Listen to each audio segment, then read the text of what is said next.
Hello, good evening to all. आजची माझी सकाळ अशी होईल असा मी विचारही केला नव्हता आणि मी असं का बरं म्हणते हे तुम्हाला पुढे समजेलच. त्याआधी माझं डेली रुटीन शेअर करते.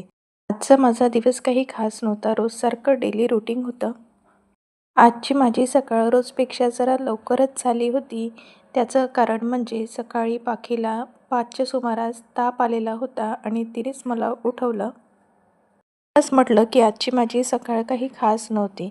सकाळी उठल्याबरोबर तिला ताप आलेला होता आणि मुलांना बरं नसलं की आईचं मन कशातच लागत नाही.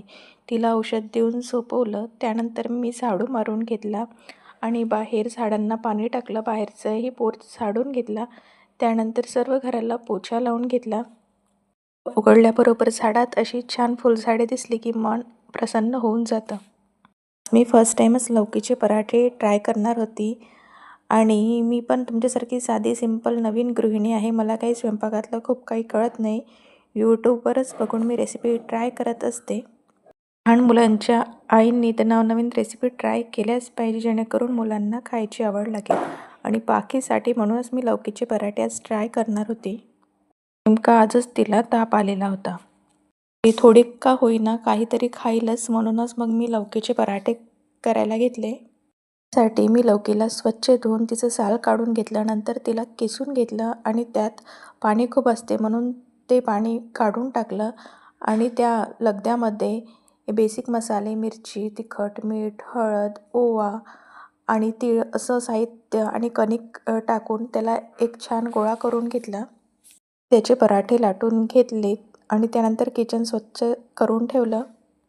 ताप असला तरी तिला मला सोबत शाळेत न्यावंच लागणार होतं कारण घरी कुणी नव्हतं त्यामुळे ती कुणाजवळ राहणार हा विचार होता.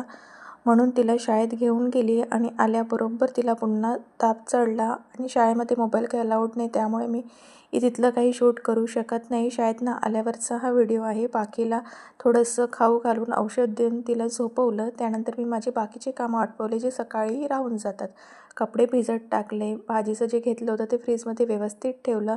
किचनजवळ जी भांडी जमा होते त्याला बाजूला करून त्याला स्वच्छ धुवून ठेवली.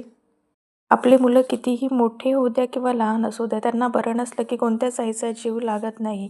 माझी मुलगी सतत माझ्या मागे पुढे फिरत असते आणि ती झोपून होती म्हटल्यावर माझंही कशातच मन लागत नव्हतं व घर अगदी शांत शांत वाटत होतं. सर्व कामं आवरल्यावर पुन्हा एकदा झाडू लावून घेतला.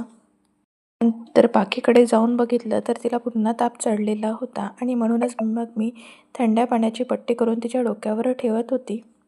एवढंच. भेटू पुन्हा उद्या. व्हिडिओ आवडला असल्यास व्हिडिओला लाईक करा, शेअर करा आणि सबस्क्राईब